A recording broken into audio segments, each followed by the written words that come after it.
Hello everybody, my name is Malcolm Teasdale. I currently live in Florida in the United States, but you probably recognize a little bit of an accent there. I was born in England, in the United Kingdom.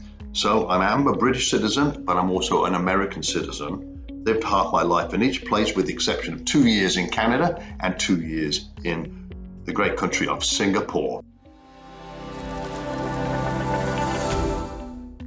What I do today, I'm an adventure traveler, and I enjoy doing that very much. What sort of got me into that?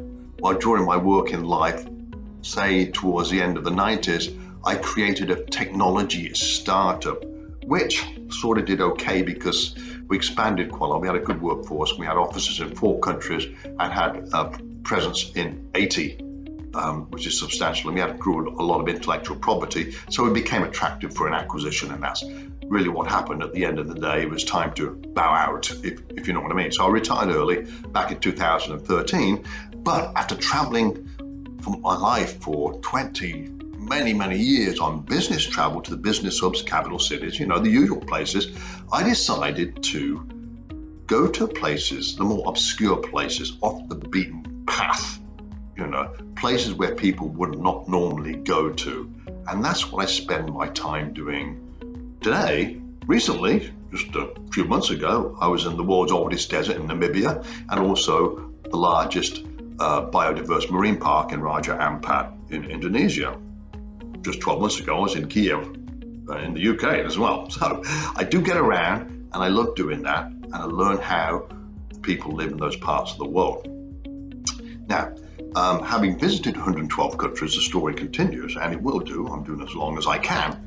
But this book I'm going to show you here, Religion, Spirituality, and the Way of Life in the Himalayas, is about my time in the Himalayan kingdom of Nepal, Bhutan, Myanmar, and Tibet. Spent quite a bit of time there. I did trek the Himalayas, by the way, but I did hang out with the locals and learn their way of life.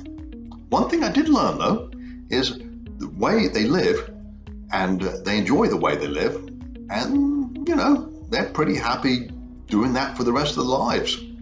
And that's what I've learned from a lot of places I've been around the world. And it's one thing to take from reading this book, or about all my travels, is it gives you a sort of a new respect about how people live and work in the rest of the world.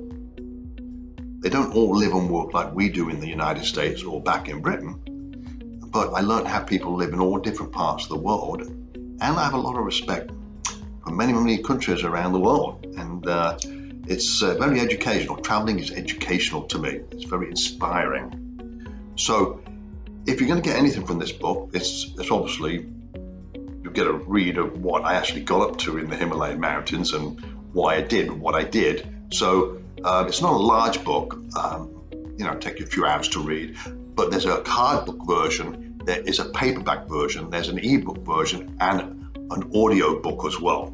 All right, the audio book, about 3.5 hours reading if you get the urge. So that's what I've written. I've written 5 books altogether, typically about business and adventure travel.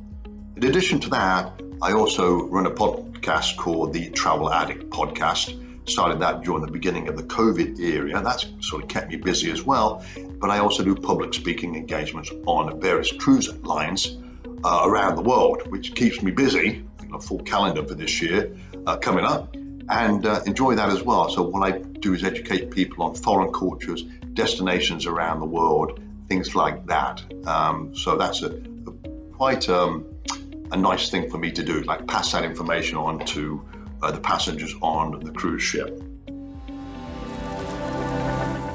If you want to reach out to me and find out where I'm at, malcolmteasdale.com is the best place to get me. Read all about it, the books I write, and the lectures I perform, and the podcasts and stuff like that. But nice meeting you all. Take care. Bye-bye.